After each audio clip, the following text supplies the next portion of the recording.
इस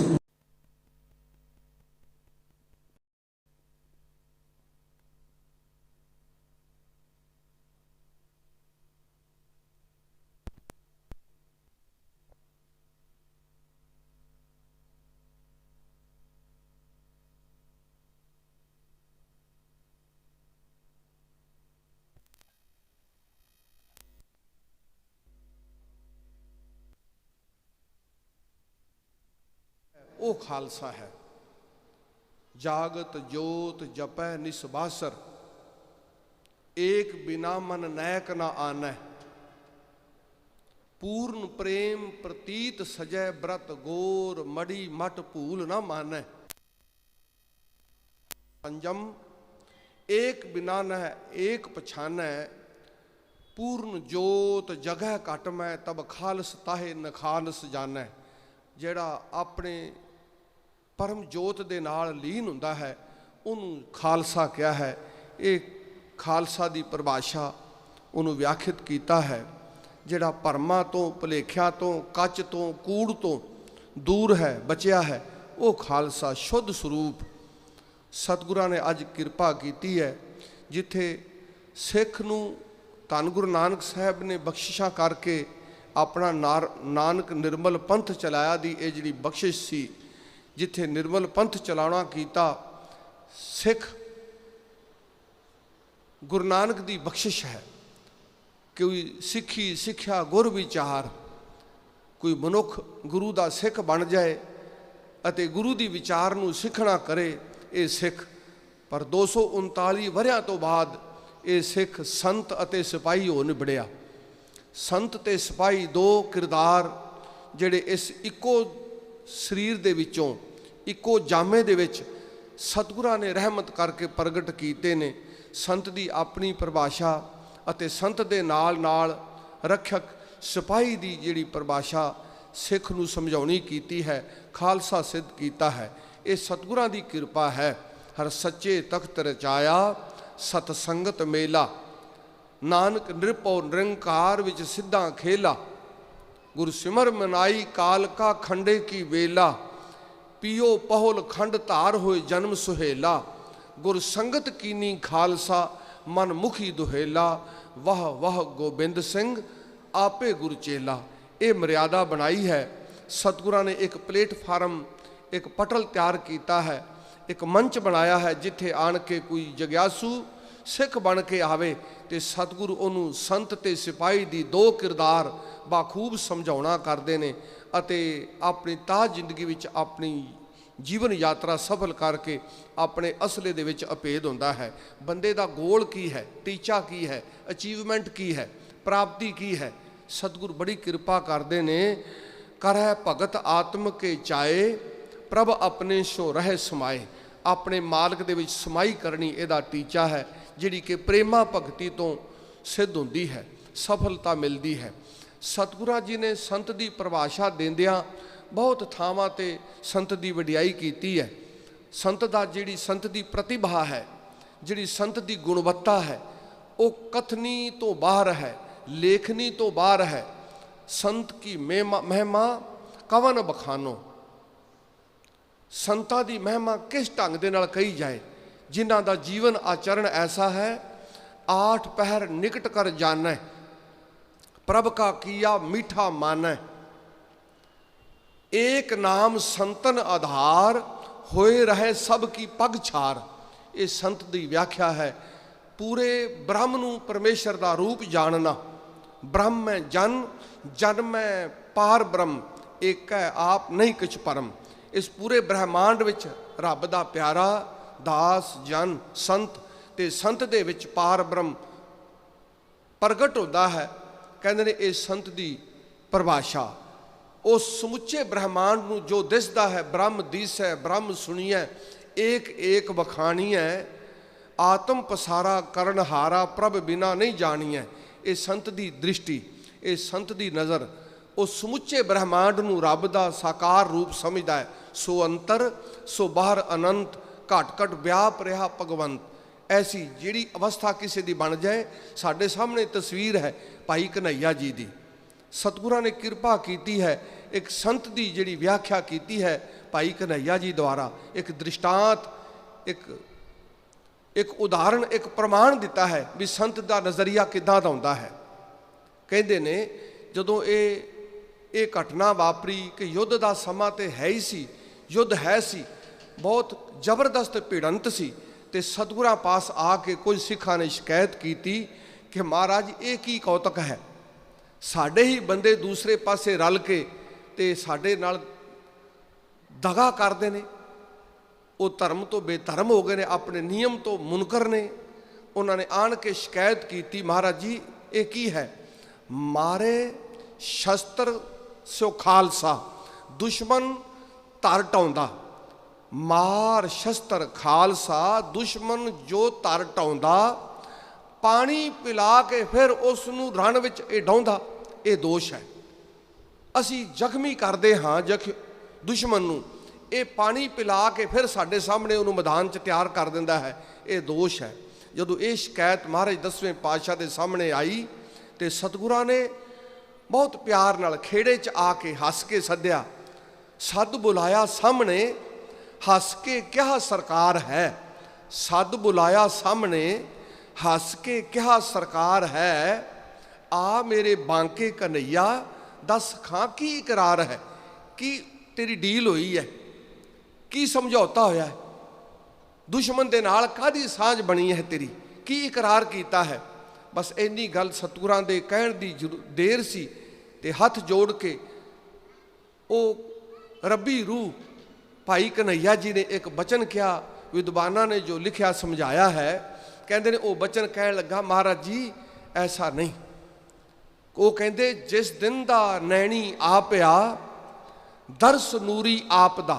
भाई कन्हैया जी महाराज 10वें पातशाह नूं कहंदे ने, संत की परिभाषा की है, जिस दिन दा नैनी आ पिया दरस नूरी आप दा, बस गैर डेरा चुक गए दूजा नहीं कोई जापदा, अर्श है नीला तेरा किरना ने हथ वागा ते, किरना ने वागा हथ तेरे, लावे प्या चक्कर सदा किते थापदा उथापदा, पत्थर ते पर्वत सोने, पत्थर ते पर्वत सोने, नदियां जो निर्मल नीर है, मैं नीज ला के वेख्या सब थां तेरी तस्वीर है। ये संत की दृष्टि, मैं जिथे तकदा हाँ महाराज जी मैनू तुहाडे तो सिवा दूसरा कोई जापदा नहीं, मैनू गैर कोई नहीं। महाराज जी जिथों तक इन्हां ने ये शिकायत की है आप जी के सामने, सब तुसी आप ही कला वरता रहे हो, तुसी समर्थ हो, सब कुछ तुसी कर रहे हो। कह लगे मैनू की पे हो पुछ दे, लीला बनाई आप जे, मैनू की हो पुछ दे पे, लीला बनाई आप जे। कमाल की बात है, खेड सतगुरु तुहाडी, ये लीला तुसा आप रची है, मैनू की पुछना करदे हो तुसी, ये ऐसी तुसी खेड रच के ते की मैनू पुछना की, ये की कौतक है सच्चे पातशाह तुहाडा, समझाना कीता। कहन लगे किते मुगल हो, राजपूत हो, किते सिंह सज के खड़े हो, किते रण भूमि विच युद्ध कर, दुनिया भुलाई आप जे। कहंदे ने मैं पानी पिलावां गैर नूं, भुलिया है जिस कहा, मैं पानी पिलावां गैर नूं, भुलिया है जिस कहा, क्यों ना हर मुख चुआवां, जद तू ही तू मैनू दिस रहा। मेरी नज़र दे विच मात्र तेरे तो सिवा कोई दूजी शक्ल नहीं, ते जिथे तू है तेनू क्यों ना पानी पिलावां मैं। सतगुरु मेरी नज़र दे विच ते मात्र तुसी हो। सतगुरां ने सिखां नूं समझाया, भाई ये जो करते ने ये वाजिब है, ठीक है, बल्कि नाल होर मलम पट्टी की सेवा दे के, पानी की सेवा तो भाई कन्हैया जी निभा रहे, ते नाल मलम पट्टी की भी सेवा दे दी। ये मेरे सतगुरु ने एक संत का किरदार साढ़े सामने पेश किया। सतगुरु कलगीधर पातशाह की बख्शिश। दूजे पासे जे सिपाही की बात करिए, बहुत सोहना एक किरदार साढ़े सामने भाई जैता जी का। वेखो किस जुगत दे नाल दिल्ली दे विचों सतगुरां दा धन गुरु तेग बहादुर साहब जी का ਸੀਸ ਲੈ ਕੇ ਬੜੇ ਬਿਕਟ ਪੈਂਡਿਆਂ ਦੇ ਵਿੱਚੋਂ ਨਿਕਲਦਾ ਹੋਇਆ ਆਪ ਜੀ ਅਨੰਦਪੁਰ ਸਾਹਿਬ ਆਪ ਜੀ ਦੇ ਕੋਲ ਪਹੁੰਚਿਆ। ਤੇ ਉੱਥੇ ਜਾ ਕੇ ਸਤਿਗੁਰਾਂ ਦੇ ਜਦੋਂ ਭੇਟ ਕੀਤਾ ਹੈ ਤੇ ਸਤਿਗੁਰਾਂ ਨੇ ਖੁਸ਼ੀ ਦੇ ਨਾਲ ਜਿੱਥੇ ਕਲੇਜੇ ਨਾਲ ਭਾਈ ਜੈਤੇ ਨੂੰ ਲਾਇਆ ਹੈ, ਉੱਥੇ ਨਾਲ ਉਹਨੂੰ ਖਿਤਾਬ ਦਿੱਤਾ ਹੈ, ਰੰਗਰੇਟੇ ਗੁਰੂ ਕੇ ਬੇਟੇ, ਗੁਰੂ ਦੇ ਬੇਟੇ ਦਾ ਖਿਤਾਬ ਭਾਈ ਜੈਤੇ ਨੂੰ ਖੰਡੇ ਦੀ ਪਹੁਲ ਦੇ ਕੇ ਉਹੀ ਭਾਈ ਜੈਤਾ ਜਿਹਨੂੰ ਕਿ ਭਾਈ ਜੀਵਨ ਸਿੰਘ ਬਣਾਇਆ ਹੈ। ਤੇ ਜੀਵਨ ਸਿੰਘ ਦੀ ਐਸੀ ਤਸਵੀਰ ਸਾਡੇ ਇਤਿਹਾਸ ਵਿੱਚ ਸਾਹਮਣੇ ਆਉਂਦੀ ਹੈ ਕਿ ਉਹਨੇ ਬਾਖੂਬ ਬੜੀ ਸੂਰਬੀਰਤਾ ਦੇ ਨਾਲ ਉਹਨੇ ਖੰਡਾ ਖੜਕਾਇਆ, ਉਹਨੇ ਤੇਗ ਵਾਹੀ ਹੈ। ਅੱਜ ਜਦੋਂ ਪਰਿਵਾਰ ਵਿਛੋੜੇ ਤੋਂ ਪਹਿਲਾਂ ਉੱਥੇ ਸਰਸਾ ਦੇ ਕੰਢੇ ਤੇ ਬਾਬਾ ਅਜੀਤ ਸਿੰਘ ਸਾਹਿਬ ਜੀ ਦੇ ਨਾਲ ਖੜ ਕੇ ਬਾਬਾ ਜੀਵਨ ਸਿੰਘ ਨੇ ਯੁੱਧ ਕੀਤਾ, ਬਲਕਿ ਢਾਲ ਬਣ ਕੇ ਬਾਬਾ ਅਜੀਤ ਸਿੰਘ ਜੀ ਦੇ ਸਾਹਮਣੇ ਰਹੇ ਨੇ ਬਾਬਾ ਜੀਵਨ ਸਿੰਘ ਜੀ। ਤੇ ਜਿਸ ਦਿਨ ਚਮਕੌਰ ਦੀ ਗੜੀ ਵਿੱਚ ਸ਼ਹੀਦ ਹੋਏ ਨੇ, ਸ਼ਹੀਦੀ ਪ੍ਰਾਪਤ ਕੀਤੀ ਹੈ। ਪਤਾ ਹੈ ਕਿ ਦੁਸ਼ਮਣ ਦੀ ਸਾਹਮਣੇ 10 ਲੱਖ ਫੌਜ ਹੈ ਤੇ ਮਾਤਰ ਗਿਣਤੀ ਦੇ 40 ਕੁ ਸਿੰਘ ਚਮਕੌਰ ਦੀ ਗੜੀ ਦੇ ਵਿੱਚ ਨੇ। ਉਸ ਵਕਤ ਕਹਿੰਦੇ ਨੇ ਜਦੋਂ ਵਾਰੀ ਆਈ ਭਾਈ ਜੀਵਨ ਸਿੰਘ ਜੀ ਦੀ, ਇੱਕ ਜਥੇ ਦੀ 5-5 ਸਿੰਘਾਂ ਦਾ ਟੋਲਾ ਜਥਾ ਬਣਾ ਕੇ ਬਾਹਰ ਦੁਸ਼ਮਣ ਦੇ ਨਾਲ ਲੜਦਾ ਹੈ। ਉਸ ਵਕਤ ਸਤਿਗੁਰਾਂ ਪਾਸੋਂ ਆਗਿਆ ਲਈ ਤੇ ਪਤਾ ਲੱਗਾ ਕਿ ਬਹੁਤ ਫੌਜ ਹੈ, ਅਸੀਂ ਨਾਮ ਮਾਤਰ ਗਿਣਤੀ 'ਚ ਬਿਲਕੁਲ ਥੋੜ੍ਹੇ, ਦੁਸ਼ਮਣ ਦਾ ਕਿਵੇਂ ਟਾਕਰਾ ਕਰਾਂਗੇ। ਤੇ ਇਹ ਗੱਲ ਕਹਿ ਦਿੱਤੀ ਭਾਈ ਜੀਵਨ ਸਿੰਘ ਜੀ ਨੇ ਸਤਿਗੁਰਾਂ ਨੂੰ, ਮਹਾਰਾਜ ਜੀ ਕੀ ਹੋਇਆ ਪਿਤਾ ਜੀ 10 ਲੱਖ ਮੇਰੇ ਸਾਹਮਣੇ, ਕੀ ਹੋਇਆ ਪਿਤਾ ਜੀ 10 ਲੱਖ ਮੇਰੇ ਸਾਹਮਣੇ, ਖੰਡੇ ਦੀ ਪਹੁਲ ਲਈ ਹੈ ਇਹ ਕੱਖ ਮੇਰੇ ਸਾਹਮਣੇ। ਕੀ ਹੋਇਆ ਪਿਤਾ ਜੀ ਇਹ 10 ਲੱਖ ਮੇਰੇ ਸਾਹਮਣੇ, ਖੰਡੇ ਦੀ ਪਹੁਲ ਲਈ ਹੈ ਇਹ ਕੱਖ ਮੇਰੇ ਸਾਹਮਣੇ। ਜਦੋਂ ਇਹ ਬਾਤ ਕਹੀ, ਇੰਨੀ ਸੂਰਬੀਰਤਾ ਦੀ ਬਾਤ, ਕਹਿਣ ਲੱਗੇ ਮਰਦ ਦਾ ਚੇਲਾ ਹਾਂ, ਮਰਦਾਂ ਵਾਂਗ ਸਾਹਮਣੇ ਲੜਾਂਗਾ, ਲਾਵਾਂਗਾ ਚੋਟ ਤੌਂਸੇ, ਮਲਾਵਾਂਗਾ ਚੋਟ ਤੌਂਸੇ, ਰੱਖ ਦਿਓ ਮੇਰੇ ਸਾਹਮਣੇ। ਕਹਿਣ ਲੱਗੇ ਅਖੀਰ ਤੇ ਇੱਕ ਬਾਤ ਬਚਨ ਕਿਹਾ ਬਹੁਤ ਪਿਆਰਾ, ਅਖੀਰ ਤੇ ਬਹੁਤ ਸੋਹਣੀ ਬਾਤ ਕਵੀ ਨੇ ਉਹਨਾਂ ਦਾ ਜੋ ਖਿਆਲ ਸੀ ਉਹ ਪੇਸ਼ ਕੀਤਾ ਹੈ ਕਿ ਧੌਂਸੇ ਤੇ ਚੋਟ ਲੜਦਾ ਮਰਦਾਂ ਵਾਂਗੂ ਲੜਾਂਗਾ। ਇਹ ਕੋਈ ਕਹਿਣ ਦੀ ਘਬਰਾਉਣ ਦੀ ਲੋੜ ਨਹੀਂ, ਮੈਂ ਮਰਦ ਦਾ ਚੇਲਾ ਹਾਂ, ਖੰਡੇ ਦੀ ਪਹੁਲ ਦੀ ਤਾਕਤ ਹੈ, ਇਸ ਤਾਕਤ ਦੀ ਬਦੌਲਤ ਮੈਂ ਜਾ ਕੇ ਸਾਹਮਣੇ ਲੜਾਂਗਾ। ਕਹਿਣ ਲੱਗੇ ਕੋਈ ਬਾਤ ਨਹੀਂ, ਲੱਖ ਕੀ 10 ਕਰੋੜ ਵੀ ਮੇਰੇ ਸਾਹਮਣੇ ਹੋਣ ਤੇ ਮੈਂ ਉਹਨਾਂ ਤੋਂ ਪਿੱਛੇ ਨਹੀਂ, ਬਾਖੂਬ ਮਰਦਾਂ ਵਾਂਗੂ ਲੜਨਾ ਕਰਾਂਗਾ। ਇਹ ਸਾਧ ਸੰਗਤ ਜੀ ਬੜੀ ਉੱਚੀ ਅਵਸਥਾ ਹੈ, ਇਸ ਸਰੀਰਕ ਜਾਮੇ ਤੋਂ ਉੱਤੇ ਉੱਠ ਜਾਣਾ, ਸਰੀਰ ਦਾ ਦੇਹ ਅਧਿਆਸ ਛੱਡ ਕੇ ਸਰੀਰ ਦੀ ਨਾ ਪਰਵਾਹ ਕਰਦਿਆਂ ਹੋਇਆਂ। ਬਹੁਤ ਸੋਹਣਾ ਖਿਆਲ ਬਾਬਾ ਕਬੀਰ ਸਾਹਿਬ ਜੀ ਦਿੰਦੇ ਨੇ। ਇਹ ਅਵਸਥਾ ਸਭ ਨੂੰ ਪ੍ਰਾਪਤ ਨਹੀਂ, ਪਰ ਵੇਖੋ ਸਤਿਗੁਰਾਂ ਨੇ ਕਿੰਨੀ ਮਿਹਰ ਕੀਤੀ ਹੈ ਕਿ ਖਾਲਸੇ ਨੂੰ, ਸਿੱਖ ਨੂੰ ਇਹ ਦਾਤ ਬਖਸ਼ੀ ਹੈ ਕਿ ਦੇਹ ਅਧਿਆਸ ਤੋਂ ਉੱਪਰ ਉੱਠਣਾ। ਲੋਕੀ ਲੱਸੀ ਨੂੰ ਕਿੰਨੀ ਕੁ ਅਹਿਮੀਅਤ ਦਿੰਦੇ ਨੇ, ਮੱਖਣ ਲਿਆ ਵਰੋਲ ਕੇ ਛੁੱਟੜ ਹੋਈ, ਜਦੋਂ ਦਹੀਂ ਦੇ ਵਿੱਚੋਂ ਰਿੜਕ ਕੇ ਮੱਖਣ ਕੱਢ ਲਈਏ ਤੇ ਲੱਸੀ ਦੀ ਕਿੰਨੀ ਕੁ ਵੈਲਿਊ ਹੈ, ਸਰੀਰ ਦੀ ਮਾਤਰ ਇਤਨੀ ਕੁ ਵੈਲਿਊ, ਮਾਤਰ ਇਤਨੀ ਕੁ ਵੈਲਿਊ ਲੱਸੀ ਦੀ ਜਿੰਨੀ ਵੈਲਿਊ, ਵਿੱਚੋਂ ਤੱਤ ਵਸਤੂ ਕੱਢ ਲੈਣੀ। ਇਹ ਦ੍ਰਿਸ਼ਟਾ ਭਾਵ ਦੇ ਵਿੱਚ, ਸਾਖਸ਼ੀ ਭਾਵ ਦੇ ਵਿੱਚ ਜਾ ਕੇ ਉੱਥੇ ਮੌਤ ਦਾ ਡਰ ਨਹੀਂ, ਉੱਥੇ ਸਰੀਰ ਦੇ ਛੁੱਟਣ ਦਾ ਡਰ ਨਹੀਂ। ਕਬੀਰ ਸਾਹਿਬ ਨੇ ਬਹੁਤ ਇਹ ਪਿਆਰਾ ਬਚਨ ਕਿਹਾ ਹੈ, ਮੈਂ ਨਾ ਮਰੋ ਮਰਬੋ ਸੰਸਾਰਾ, ਅਬ ਮੋਹੇ ਮਿਲਿਓ ਹੈ ਜੀਵਨ ਹਾਰਾ। ਮੈਂ ਨਹੀਂ ਮਰਾਂਗਾ, ਸੰਸਾਰ ਜਿਹੜਾ ਮਾਇਆ ਵ੍ਰਿਤੀ ਵਾਲਾ ਬੰਦਾ ਹੈ ਉਹ ਮਰੇਗਾ, ਮੈਨੂੰ ਤੇ ਜ਼ਿੰਦਗੀ ਦੇਣ ਵਾਲਾ ਦਾਤਾ, ਉਹ ਜੀਵਾਨ ਵਾਲਾ ਮਾਲਕ ਮਿਲ ਪਿਆ, ਮੈਂ ਕਿਉਂ ਮਰਾਂਗਾ। ਅਵਰ ਮੂਵੇ ਕਿਆ ਸੋਗ ਕਰੀਜੈ, ਤਉ ਕੀਜੈ ਜੋ ਆਪਨ ਜੀਜੈ। ਆਂਦੇ ਕਿਸੇ ਦੇ ਮਰਨ ਤੇ ਸੋਗ ਕਾਹਦਾ ਕਰਨਾ ਹੋਇਆ, ਸੋਗ ਤੇ ਤਾਂ ਕਰੀਏ ਜੇ ਅਸੀਂ ਖੁਦ ਜੇ ਜਿੰਦੇ ਇਸ ਸਰੀਰ ਨੇ ਰਹਿਣਾ, ਸੋਗ ਕਰਨਾ ਤੇ ਤਾਂ ਹੈ। ਮੈਂ ਨਾ ਮਰੋ ਮਰਬੋ ਸੰਸਾਰਾ, ਅਬ ਮੋਹੇ ਮਿਲਿਓ ਹੈ ਜੀਵਨ ਹਾਰਾ। ਕਹਿੰਦੇ ਨੇ ਮੈਨੂੰ ਉਹ ਪਦਵੀ ਪ੍ਰਾਪਤ ਹੋ ਗਈ ਕਿ ਮੈਂ ਸਰੀਰ ਤੋਂ ਉੱਪਰ ਉੱਠ ਗਿਆ ਹਾਂ, ਮੈਨੂੰ ਹੁਣ ਸਰੀਰ ਦੀ ਕੋਈ ਲਾਲਸਾ, ਕੋਈ ਇੱਛਾ, ਕੋਈ ਲਗਾਵ, ਕੋਈ ਅਟੈਚਮੈਂਟ ਨਹੀਂ। ਕਹਿਣ ਲੱਗੇ ਇਹ ਸਰੀਰ ਦਾ ਹੀ ਇੰਨਾ ਜਿਹੜਾ ਲਗਾਵ ਹੈ ਇਹ ਬੰਦੇ ਨੂੰ ਰੱਬ ਤੋਂ ਦੂਰ ਕਰਦਾ ਹੈ। ਕਿਆ ਯਾ ਦੇਹੀ ਪਰਮਲ, ਮਹਾਰਾਜ ਕਹਿੰਦੇ ਇਹ ਸਰੀਰ ਨੂੰ ਸੁਗੰਧੀਆਂ ਲਾ ਲਾ ਕੇ, ਵਾਸ ਲਾ ਲਾ ਕੇ ਸੁਗੰਧੀਆਂ ਇਹਦੇ ਤੋਂ ਸੋਹਣੇ ਸੋਹਣੇ ਇਹਨੂੰ ਪੋਚਣਾ, ਇਹ ਦੇਹ ਅਧਿਆਸ ਹੈ। या देही परमल महकंदा ਤਾਂ ਸੁਖ ਵਿਸਰੇ ਪਰਮਾਨੰਦਾ। ਜਦੋਂ ਬੰਦਾ ਸਰੀਰ ਨਾਲ ਜੁੜਦਾ ਹੈ ਉਦੋਂ ਫਿਰ ਪਰਮਾਨੰਦ ਪਰਮਾਤਮਾ ਤਤਵ ਵਸਤੂ ਬੰਦੇ ਨੂੰ ਵਿਸਰਦੀ ਹੈ। ਸਤਿਗੁਰ ਕਹਿੰਦੇ ਨੇ ਬਾਬਾ ਕਬੀਰ ਸਾਹਿਬ ਜੀ, ਭਾਈ ਇਸ ਬਾਤ ਨੂੰ ਸਮਝੋ, ਇਹ ਕੂਟਾ ਏਕ ਪੰਚ ਪਨਿਹਾਰੀ ਟੂਟੀ ਲਾਜ ਭਰੇ ਮਤ ਹਾਰੀ। ਕਹਿੰਦੇ ਨੇ ਐਸੀ ਇਹ ਸਰੀਰ ਰੂਪੀ ਇਹ ਜੀਵ ਰੂਪੀ ਇਸਤਰੀ ਇਹਨਾਂ ਪੰਜਾਂ ਗਿਆਨ ਇੰਦਰੀਆਂ ਰਾਹੀਂ ਇਹਦੇ ਵਿੱਚੋਂ ਇਸ ਤਰ੍ਹਾਂ ਪਾਣੀ, ਜਿਵੇਂ ਖੂਹ ਚੋਂ ਪਾਣੀ ਭਰੀਦਾ ਹੈ, ਆਪਣੇ ਅੰਦਰੋਂ ਸੁੱਖ ਭਾਲਦੀ ਹੈ। ਜਿਵੇਂ ਖੂਹ ਚੋਂ ਪਾਣੀ ਕੱਢਣਾ ਹੋਵੇ ਤੇ ਲੱਜ ਪਾ ਕੇ ਬਾਲਟੀ ਬੰਨ੍ਹ ਕੇ ਖੂਹ 'ਚ ਸੁੱਟੀ ਦੀ ਹੈ ਤੇ ਪਾਣੀ ਆਉਂਦਾ ਹੈ। ਇਸ ਤਰ੍ਹਾਂ ਗਿਆਨ ਇੰਦਰੀਆਂ ਰਾਹੀਂ ਆਪਣੇ ਅੰਦਰੋਂ ਆਨੰਦ ਦੀ ਪ੍ਰਾਪਤੀ ਚਾਹੁੰਦਾ ਹੈ।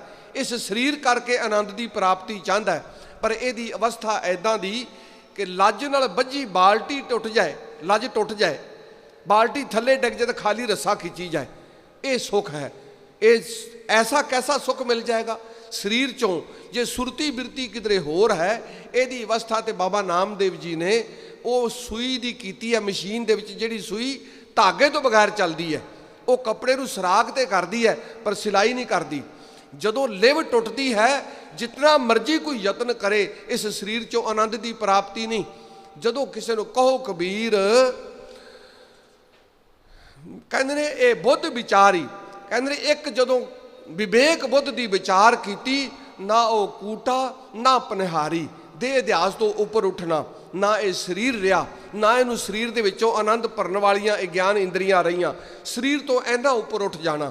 ਇਹ ਉੱਚੀ ਅਵਸਥਾ, ਐਸਾ ਕਿਰਦਾਰ ਸਿਪਾਹੀ ਦਾ ਅਤੇ ਸੰਤ ਦਾ ਸਤਿਗੁਰਾਂ ਨੇ ਕਿਰਪਾ ਕਰਕੇ ਸਮਝਾਣਾ ਕੀਤਾ ਹੈ। ਦੁਬਾਰਾ ਫਿਰ ਸਮੂਹ ਸੰਗਤ ਨੂੰ ਲੱਖ ਲੱਖ ਖਾਲਸਾ ਪ੍ਰਗਟ ਦਿਵਸ ਤੇ, ਜਨਮ ਦਿਵਸ ਤੇ, ਸਾਜਨਾ ਦਿਵਸ ਤੇ ਵਧਾਈ ਹੋਵੇ। ਸਤਿਗੁਰੂ ਰਹਿਮਤਾਂ ਕਰਨ, ਸਮੂਹ ਸਿੱਖ ਜਗਤ ਦੀ ਚੜ੍ਹਦੀ ਕਲਾ, ਕੌਮ ਦੇਸ਼ ਦੇ ਭਲੇ ਵਾਸਤੇ ਅਰਦਾਸ ਬੇਨਤੀ, ਸਤਿਗੁਰੂ ਰਹਿਮਤ ਕਰਨ। ਅਸੀਂ ਸਰੀਰ ਤੋਂ ਉੱਪਰ ਉੱਠ ਕੇ, ਸਰੀਰ ਦੇ ਮੋਹ ਮਾਇਆ ਅਟੈਚਮੈਂਟ ਲਗਾਵ ਤੋਂ ਉੱਪਰ ਉੱਠ ਕੇ ਤਤ ਵਸਤੂ ਦੇ ਗ੍ਰਾਹਕ ਬਣੀਏ। ਆਪਣੇ ਤਤਵ ਵਸਤੂ ਜਿਹੜੇ ਅਮਰ ਪਦਾਰਥ ਹੈ ਉਹਦੇ ਗ੍ਰਾਹਕ ਬਣੀਏ। ਉਹ ਕਿੱਥੋਂ ਮਿਲਣਾ ਹੈ? ਉਹ ਸਤਿਗੁਰਾਂ ਪਾਸੋਂ। ਗੁਰ ਦਾਤਾ ਗੁਰ ਹਿਵੈ ਘਰ, ਗੁਰ ਦੀਪਕ ਤਿਹ ਲੋਏ, ਅਮਰ ਪਦਾਰਥ ਨਾਨਕਾ ਮਨ ਮਾਨਿਆ ਸੁਖ ਹੋਏ। ਗੁਰੂ ਤ੍ਰੈਕਾਲ ਦਰਸ਼ੀ ਹੈ, ਗੁਰੂ ਸ਼ਾਂਤੀ ਦਾ ਸੋਮਾ ਹੈ। ਕਹਿੰਦੇ ਨੇ ਸਾਰੀਆਂ ਦਾਤਾਂ ਦਾ ਮਾਲਕ ਹੈ। ਇਹਦੇ ਤੋਂ ਦਾਤ ਮੰਗਣੀ ਹੈ ਅਮਰ ਪਦਾਰਥ ਦੀ। ਅਮਰ ਪਦਾਰਥ ਕੀ? ਨਾਮ। ਨਾਮ ਕੀ? ਗੁਰਬਾਣੀ। ਗੁਰਬਾਣੀ ਦੇ ਲੜ ਲੱਗ ਕੇ ਬੰਦਾ ਤਤ ਵਸਤੂ ਦਾ ਪ੍ਰਾਪਤ ਕਰ ਸਕਦਾ ਹੈ, ਇਹਦਾ ਗ੍ਰਾਹਕ ਬਣ ਸਕਦਾ ਹੈ। ਸਤਿਗੁਰੂ ਰਹਿਮਤਾਂ ਕਰਨ। ਇਤਨੇ ਕੋ ਬਚਨ, ਇਤਨੀਆਂ ਕੋ ਬੇਨਤੀਆਂ ਪ੍ਰਵਾਨ ਕਰਨੀਆਂ ਹੋਈਆਂ। ਬੇਅੰਤ ਭੁੱਲਣਾ ਤੋਂ ਖਿਮਾ। ਜੇ ਕੋਈ ਚੰਗੀ ਬਾਤ ਹੈ ਉਹ ਗਰੀਬ ਨਵਾਜ਼ ਸਤਿਗੁਰੂ ਜੀ ਦੀ ਹੈ। ਜਿਹੜਾ ਔਗਣ ਹੈ ਉਸ ਦਾਸ ਤੱਕ ਸੀਮਤ ਰੱਖਣਾ, ਨਾ ਚਿਤਾਰਨਾ। ਸਤਿਗੁਰੂ ਸੇਵਾ ਦੇ ਯੋਗ ਬਣਾਉਣ ਜੀ। ਵਾਹਿਗੁਰੂ ਜੀ ਕਾ ਖਾਲਸਾ, ਵਾਹਿਗੁਰੂ ਜੀ ਕੀ ਫਤਿਹ।